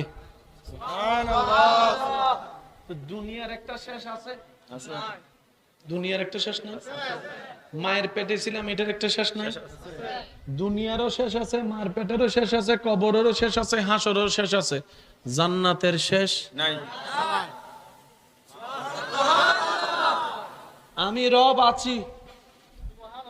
আমার বান্দা যতক্ষণ জান্নাতের দরজা পার না হয়ে ভিতরে না যায়, আমি আছি। প্যার সে কহো ইয়ার সুবহানাল্লাহ। এবার বান্দা যখন বুঝে ইন্নাল্লাহ আলা কুল্লি শাইইন কাদির, অধিকারী আমার আল্লাহ আমার সাথে, আসমানকে সাজানে ওয়ালা রব আমার সাথে, পাহাড়কে বসানে ওয়ালা রব আমার সাথে, ফেরাউন নমরুদের মতো বাদশাকে ধ্বংস করনে ওয়ালা রব আমার সাথে। এবার সেই বান্দা যেখানে অহংকারী হওয়ার কথা ছিল, সে জায়গায় সে বান্দা বিনয়ী হয়ে যায়। তখন সে নরম হয়ে যায়। সামান্য এলাকার একটা নেতা যদি বলে যে এটা আমার ছোট ভাইয়ের ওই দিনের পর থেকে বুক আর কে, দুই সাইড কথা একটু 19-20 হইলে কয় হাত থাকতে মুখে কি কথা, ল কিরে তুই মারছস, তোর কি ভয় নাই? আমার বাঁচানে ওয়ালা বড় ভাই আছে তো, ভয়। আর যেখানে রব যার সাথে আছে, সে হাজার কষ্টের ভিতরে চুপ করে আছে। এমনকি তায়েফের ময়দানে আঘাতের শিকার হচ্ছে, চুপ করে আছে। চুপ করে আছে। আবু জাহেল রাস্তা বন্ধ করে দিয়েছে, চুপ করে আছে। আবার অপরাধী অপরাধ করে যখন মাপ চাইতে আসছেন, মাফ করে দিয়েছেন। এবার নবীকে জগৎ জিজ্ঞেস করে, আল্লাহ তো আপনার সাথে আছে, ফেরেশতা কুল তো আপনার খেদমতে আছে, আপনি এভাবে চুপ করে আছেন কেন? ধৈর্য ধরছেন কেন? সহ্য করছেন কেন? তখন নবী বলে, আমার আল্লাহ অপরাধী ব্যক্তির মধ্যে আমার আল্লাহ ক্ষমা যে করে তাকে আল্লাহ ভালোবাসে, যে সাজা দেয় তাকে নয়, যে ক্ষমা করে আল্লাহ তাকে ভালোবাসে, যে কষ্টে ধৈর্য ধরে আল্লাহ তাকে ভালোবাসে, যে অভাবে ধৈর্য ধরে আল্লাহ তাকে ভালোবাসে, যে সর্বদা শুকরিয়া করে আল্লাহ তাকে ভালোবাসে, যে নরম কথা বলে আল্লাহ তাকে ভালোবাসে, যে সুন্দর কথা বলে আল্লাহ তাকে ভালোবাসে, যে হাসি মুখে কথা বলে আমার আল্লাহ তাকে ভালোবাসে। আমার আল্লাহ তাকে ভালোবাসে। আমি আল্লাহ আসি। আমি আল্লাহ আসি। আমার বান্দা যেখানে থাক, তার মানে ব্রেকআপ। যুবক যদি একটু খেয়াল করে আর কি, আমার ভাইয়েরা, ইয়ং জেনারেশন, ব্রেকআপ, তালাক, ডিভোর্স, ছুটে যাওয়া, কানেকশন বন্ধ করা, ব্লক দেওয়া,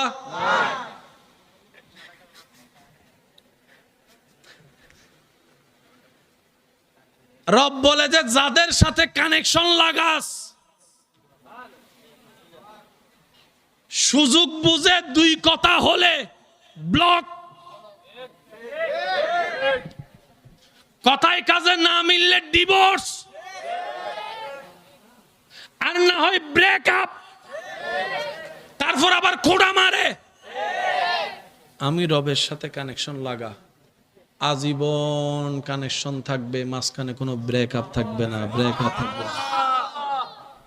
ওই রবের সাথে কানেকশন বান্দার কানেকশন লাগার কোনো সুযোগ নেই। সেজন্য আল্লাহ কানেকশন লাগাই দেওয়ার জন্য যাকে মাঝখানে পাঠিয়েছেন আল্লাহ নিজেই, তিনি হচ্ছেন রবি রাহমাতুল লিল আলামিন। এবার আসুন, কষ্ট হচ্ছে না তো আপনাদের? আচ্ছা, কেউ কেউ সকাল বেলার সাক্ষাতে একজন আরেকজনের সাথে দেখা হলে বলে গুড মর্নিং, একটু কথা বলেন ভাইয়া, গুড মর্নিং, তারপরে বলে গুড ইভিনিং, রাতের বেলা বলে গুড নাইট। ইসলাম বলে মর্নিং, ইভিনিং, নাইট যখনই হয় দেখা বলবা আসসালামু আলাইকুম। কেউ বলে আদাব, মাতন নওয়া, কেউ বলে যাত্রা, সে বলে। ইসলাম বলে বলো আসসালামু আলাইকুম। বড়র সাথে দেখা সালাম দাও, ছোটর সাথে দেখা সালাম দাও, স্বামী হয়ে স্ত্রীকে সালাম দাও, স্ত্রী হয়ে স্বামীকে সালাম দাও, ছোট হয়ে বড়কে সালাম দাও, বড় হয়ে ছোটকে সালাম দাও, ক্রেতা হয়ে ব্যবসায়ীকে সালাম দাও, ব্যবসায়ী হয়ে ক্রেতাকে সালাম দাও, রুগী হয়ে ডাক্তারকে সালাম দাও, ডাক্তার হয়ে রুগীকে সালাম দাও। সুবহানাল্লাহ বলতে থাকেন। মুক্তাদি হয়ে ইমামকে সালাম দাও, ইমাম হয়ে মুক্তাদিকে সালাম দাও, শ্রোতা হয়ে বক্তাকে সালাম দাও, বক্তা হয়ে শ্রোতাকে সালাম দাও, ড্রাইভার হয়ে যাত্রীকে সালাম দাও, যাত্রী হয়ে ড্রাইভারকে সালাম দাও। একে দেখো সালাম দাও, ওকে দেখো সালাম দাও, ওকে দেখো সালাম দাও, ওকে দেখো সালাম দাও, ওকে দেখো সালাম দাও। আসসালামু কাবলাল কালাম, কথার শুরু করার পূর্বে সালামটা দিয়ে দাও। এবার ভাবনেওয়ালা ভাবনায় পড়ে গেল, কত জায়গায় তো কত কিছু আছে। গুড মর্নিং সকালে একরকম, দুপুরে একরকম, বিকালে একরকম, রাতে একরকম, ওর জন্য একরকম, ওর জন্য একরকম। ইসলাম এটা কেমন শব্দ চালু করে দিল, আপ টু বটম, বড় টু ছোট, ডান টু বাম, সবার জন্য আসসালামু আলাইকুম, আসসালামু আলাইকুম, আসসালামু আলাইকুম। এবার ভাবনাওয়ালা যখন ভাবনার জগতে ডুব দিয়ে ইসলামের সালামটা নিয়ে যখন গবেষণায় পড়ে গেল, গবেষণা করতে করতে ওনার চোখ কপালে উঠে গেল। ব্যাপারটা কি? বলে যে ইসলাম এমন একটা শব্দের প্রচলন করেছে, এর চাইতে উত্তম, এর চাইতে সুন্দর, এর চাইতে মানবতাওয়ালা ধর্ম, এর চাইতে মানবতার শব্দ, এর চাইতে সুন্দর শব্দ, এর সাথে মায়ার শব্দ, এর থেকে কল্যাণের শব্দ আর হতে পারে না। বলে যে কি, ছোট হয়ে বড়কে বলে আসসালামু আলাইকুম, দুশমন হয়ে দুশমনকে বলে আসসালামু আলাইকুম। তার মানে তোমার উপর শান্তি বর্ষিত হোক, তোমার উপর শান্তি। শব্দটা একটু সবাই মিলে বলেন, তোমার উপর শান্তি বর্ষিত হোক। আবার বলছি, শব্দটা একটু খেয়াল করবেন, তোমার উপর শান্তি বর্ষিত হোক। দুই ভাইয়ে ঝগড়া হয়েছে, দুইজন সাক্ষাতে মোবাইলে ঝগড়া হওয়ার পরে সামনাসামনি আসার পরে ছোট ভাই বড় ভাই ছোট ভাইকে বলল আসসালামু আলাইকুম, তোমার উপর শান্তি বর্ষিত হোক। এবার যখনই শান্তির দোয়া করে ফেলেছে, সেখানে আর ঝগড়ার কোনো সুযোগ নাই। যখন বলেছেন শান্তি বর্ষিত হোক, ঝগড়া চলে গেল, রাগ চলে গেল, অভিমান চলে গেল, মারামারি চলে গেল, খুনাখুনি চলে গেল, মামলা চলে গেল। সালাম দিয়েছি, বুঝতে পারি নাই, চেষ্টা করি নাই, সালামটা কেন প্রচলন করলেন নবী রহমতুল্লিল আলামিন? সব জায়গায় সালাম, সব জায়গায় সালাম। ব্যাপারটা কি? নবী বলে ধর্ম মানুষের জন্য, মানুষের কল্যাণের জন্য, মানুষের শান্তির জন্য। আর ধর্মের ভিতরে ইসলাম হচ্ছে বেস্ট। ইসলামের মধ্যে সেই সালাম, সালাম মানে হচ্ছে আমি যখন বলবো আসসালামু আলাইকুম, তার একটা অর্থ হচ্ছে আমার রব আপনার উপর শান্তি প্রতিষ্ঠিত করুক, বর্ষিত করুক, আমার রব আপনাকে শান্তি দান করুক। দ্বিতীয় অর্থ হচ্ছে আমার হাত দ্বারা, আমার হাত থেকে ভাই আপনি নিরাপদ, আমার জবান থেকে আপনি নিরাপদ, কারণ আমি আপনার শান্তির দোয়া করেছি। আমার হাত দিয়েও কষ্ট দিব না, মুখ দিয়েও কষ্ট দিব না, আপনার পথ বন্ধ করব না, জীবনে অশান্তি করব না। আপনি যখন বলবেন, এবার সবাই মিলে আমাকে একটা সালাম দেন, আসসালামু আলাইকুম ওয়া রাহমাতুল্লাহ। এটার অর্থ হচ্ছে যে আমি এখানে আসার পরেও যদি এটা আমার ঘর বাড়ি না, আমার সালামটা শুনেই বুঝতে হবে আমি এখানে ঘরে যেমন আমি নিরাপদ, আমি এখানেও নিরাপদ, কারণ আমার মুসলমান ভাইয়েরা আমাকে সালাম দিয়ে বুঝিয়ে দিয়েছেন ভাই আপনার উপর শান্তি, মানে আপনার আর টেনশন নাই। সুবহানাল্লাহ। আচ্ছা, এবার আপনারা যখন আমাকে সালাম দিলেন, নিশ্চয়তা দিলেন ভাই ঘর আপনার না, এলাকা আপনার না, তারপরও আপনার ঘর এটা, কারণ আপনার ইমানে ভাই আমি আছি। সুবহানাল্লাহ। এবার আমার দায়িত্ব কি বলা? বলেন না, বলেন না, আর একটু জোরে বলেন। তার মানে তুমি আমার শান্তির জন্য দোয়া করছো, আমি কি হাত গোটায় বসে থাকবো? আমার রব তো চাইলে সবাইকে দিতে পারে। এবার আমি বললাম ইয়া রব, আমার ভাই আমার জন্য শান্তি চেয়েছে, আল্লাহ তুমিও তাকে একটু শান্তি দাও, তুমিও তাকে একটু শান্তি দাও। এই যে আপনি আমার কল্যাণের দোয়া করলেন, আমি আপনার কল্যাণের দোয়া করলাম। যেখানে কল্যাণের দোয়া চলে আসে সেখানে আর টেলাটেলি, গুতাগুতি, হিংসা, মারামারি কিচ্ছু নাই, পৃথিবীতে অশান্তিও আর নাই। খলিফাতুল মুসলিমিন, অর্ধ পৃথিবীর শাসক হযরত ওমর ফারুক রাদিয়াল্লাহু তাআলা দরবারে একজন ব্যক্তি আসামিকে টেনে টেনে উপস্থিত করছে। তো হযরত ওমর ফারুক রাদিয়াল্লাহু তাআলা জিজ্ঞেস করলেন ব্যাপার কি, আসামির অপরাধ কি? তখন তিনি বললেন এই ব্যক্তি, একটু মনোযোগ দিয়ে শ্রবণ করবেন, এই ব্যক্তি আমার বাবাকে হত্যা করেছে, আমি এটার বিচার চাই। তো ফারুক আজম জিজ্ঞেস করলেন তোমার প্রতি, তোমার উপর যে অপবাদ দেওয়া হচ্ছে, যে দাবিটা করা হচ্ছে তুমি ওর বাবাকে হত্যা করেছো, ঘটনা কি সত্য? বলে যে জি হুজুর, ঘটনা সত্য, তবে আমি ইচ্ছা করে ইন্টেনশনালি ভাবে রাগ করে ওনার বাবাকে হত্যা করি নাই। তো ঘটনা কি? বলে যে আমার ক্ষেতের মধ্যে ওনার বাবার ওঁট আসছে, ওঁট ক্ষেতের মধ্যে যখন খাবার শুরু করেছে, আমি ধাওয়া দেওয়ার চেষ্টা করেছি, সে যায় নাই। আমার এই ক্ষেত ছাড়া আর কিছু নাই, আমার পরিবারকে খাওয়াবো কি? ওই ওঁটকে দূর করার জন্য আমি একটা পাথর নিয়ে নিক্ষেপ করেছি, অসতর্কতা বশত ওই পাথরটা ওঁটের আঘাত করেছে, ওঁট মারা গেছে। ওঁট যেহেতু মারা গেছে, ওঁটের মালিকের মাথা, বলেন না ওঁটের মালিকের মাথা স্বাভাবিক, কারণ ওঁটের মালিক বলে যে এটা ছাড়া তো আমার আর কিছু নাই, ওনার ক্ষেত ছাড়া কিছু নাই, ওনার ওঁট ছাড়া কিছু নাই। হায় হায় হায়। এবার ওঁটের মালিক যখন খেপে আসছে, ওঁটের মালিক যখন খেপে আসছে, খেপে এসে দিছে ফাতর মাইরা,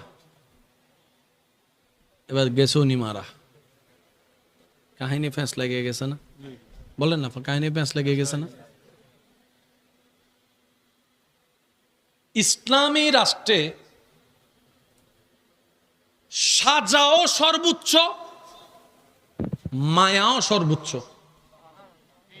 এই জিনিসটা একটু অনুমতি দিলে আমি বলার চেষ্টা করব, আপনারা একটু বোঝার চেষ্টা করবেন, জীবনে কাজে লাগানোর চেষ্টা করবেন। ইসলামী সংবিধানে সাজাও সর্বোচ্চ আছে, মায়াও সর্বোচ্চ আছে।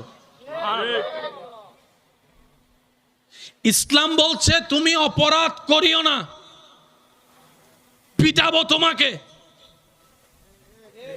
একজনকে এটা বলে সাবধান করে, আর যার সাথে অপরাধ করে তাকে ইসলাম বলে তুই ক্ষমা করে দে, তুই ক্ষমা করে দে, তুই ক্ষমা করে দে, তুই ক্ষমা করে দিলে তোকে জান্নাত দেওয়া হবে।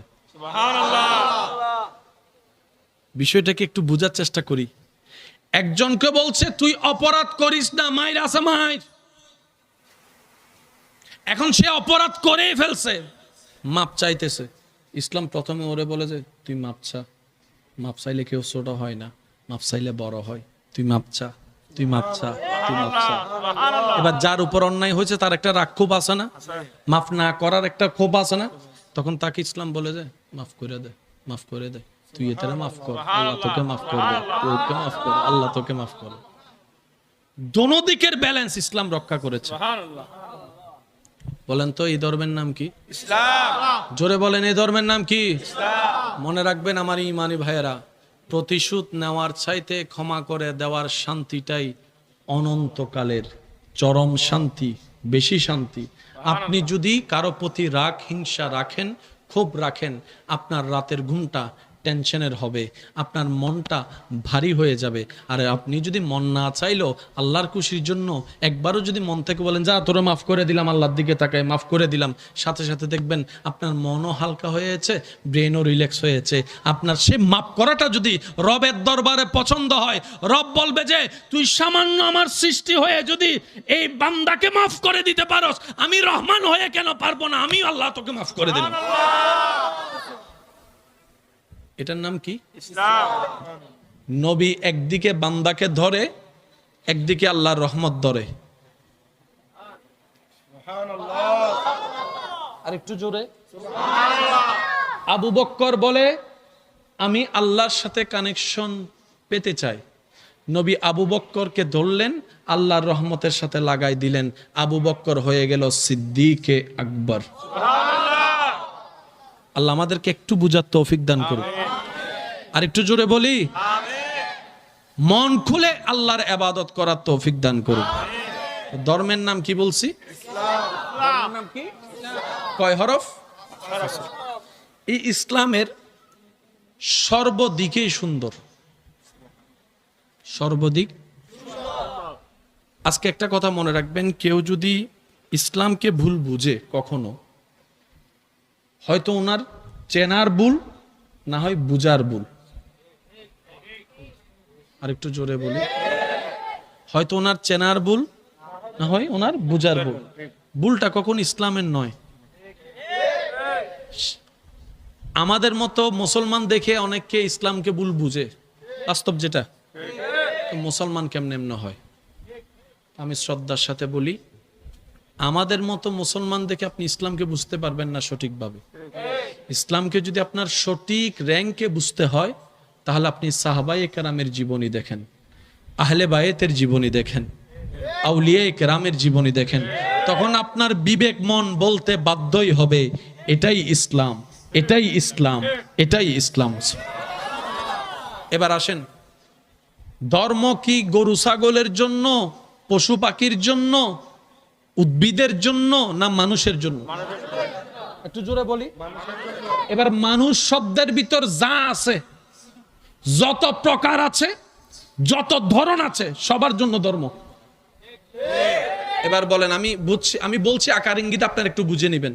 এই মানুষের ভিতর ছোট, বড়, মাঝারি, বিবাহিত, অবিবাহিত, ব্যবসায়ী, চাকরিজীবী, আইনের মানুষ, পুলিশের মানুষ, র্যাব, আর্মি, নেতা, রাজনীতিবিদ, পুরুষ, নারী, হিজড়া, যত পরিচিত নামওয়ালা, অপরিচিত নামওয়ালা, ক্যারেক্টারওয়ালা আছে, সবার জন্য ধর্ম। ধর্ম কার জন্য? এই তো মাশাআল্লাহ বলেন, ধর্ম কার জন্য? যত মানুষ সবার জন্য ধর্ম।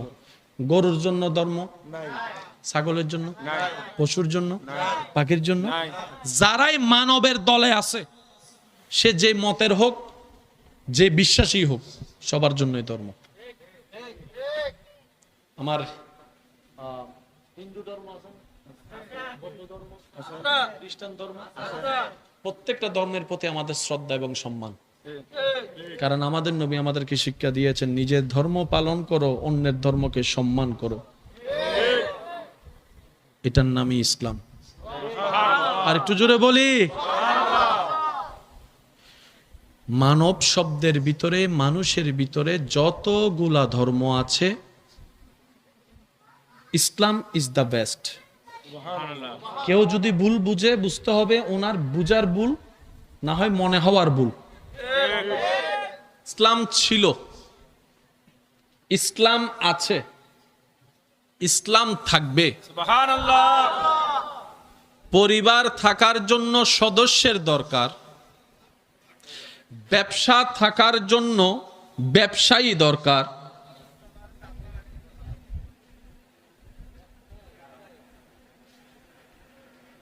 প্রতিষ্ঠান থাকার জন্য শিক্ষকের দরকার, ছাত্রের দরকার। কি বলেন আপনারা? জোরে বলেন।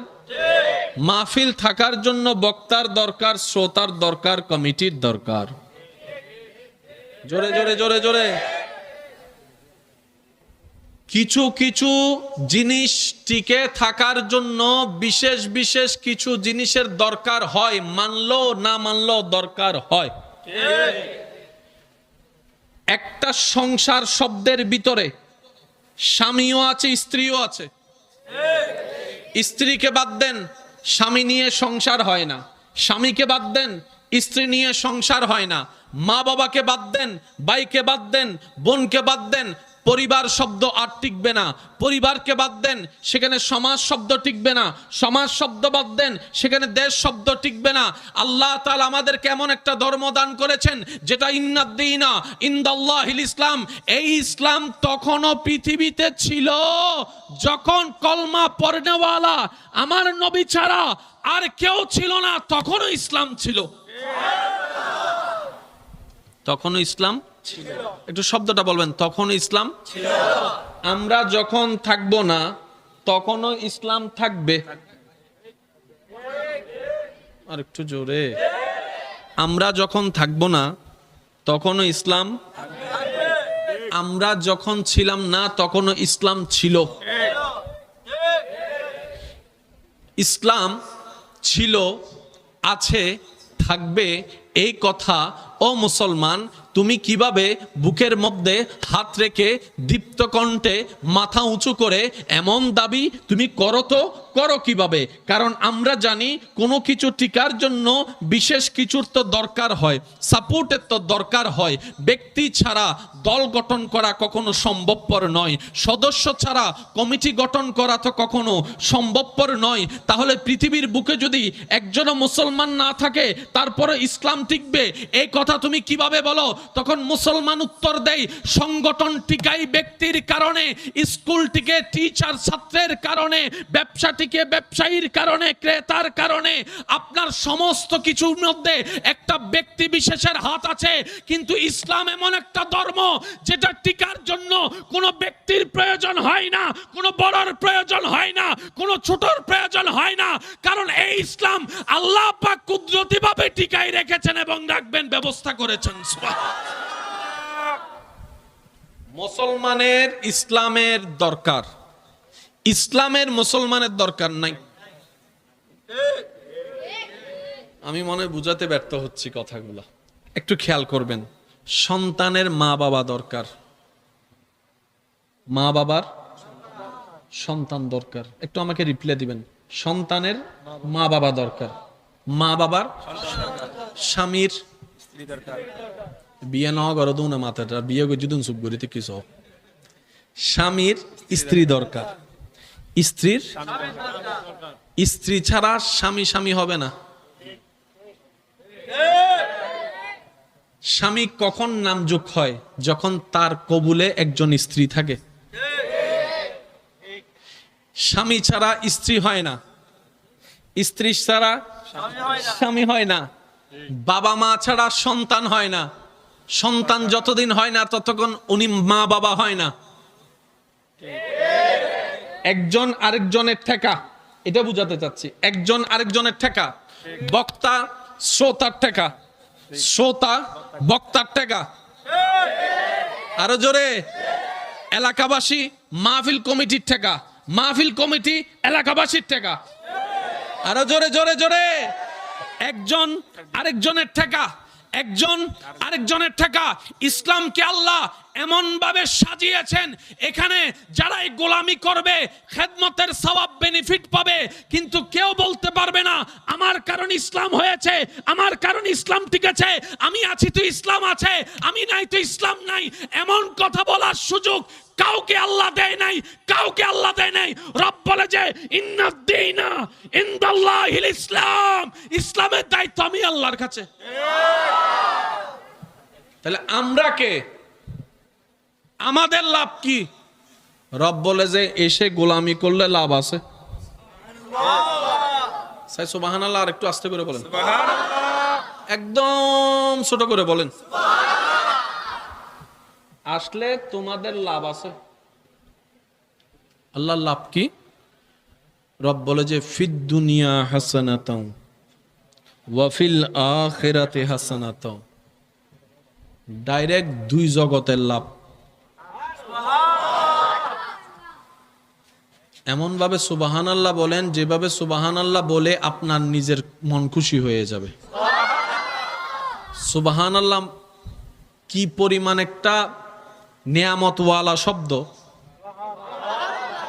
যে যতবার সুবহানাল্লাহ বলবে রব তার নামে জান্নাতে একটা করে গাছ রোপণ করবে। আল্লাহ যেদিন আপনাকে তৌফিক দিবে, নসিব খুলে যাবে, জান্নাত আপনার ঘর হবে। ঘরে গিয়ে দেখবেন যে বিশাল বাগান। আপনি জিজ্ঞেস করবেন ইয়া রব এত বড় বাগান কার জন্য? এটা কার বাগান? রব বলে যে তোমার পরিশ্রমের বাগান। আল্লাহ আমি তো আসলামই মাত্র, পরিশ্রম কখন করলাম, গাছ কখন রোপণ করলাম?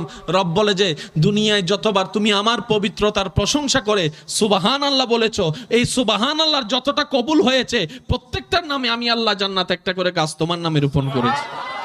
মনে রাখবেন আমার ইমানদার ভাইয়েরা, রব্বুল আলামিন নামাজ মাফ করতে পারে, রোজা মাফ করতে পারে, হজ মাফ করতে পারে, যাকাত মাফ করতে পারে, হক্কুল্লাহ যা আছে সব আল্লাহ মাফ করতে পারে। আল্লাহ পাক বলে হক্কুল ইবাদ, আমার বান্দার হক সম্পৃক্ত কোন বিষয় আমার বান্দা যতক্ষণ মাফ না করবে আমি রব মাফ করব না, আমি রবকে মাফ করব না। আমার বান্দা খুশি তো আমি রবও খুশি হয়ে যাব। সেজন্য হক্কুল্লাহ যত ইম্পর্টেন্ট, হক্কুল ইবাদ তার চাইতে আরো বড় ইম্পর্টেন্ট রাখে। কারণ আল্লাহর কাছে মাপ পাওয়া যত সহজ, বান্দার কাছে মাপ পাওয়া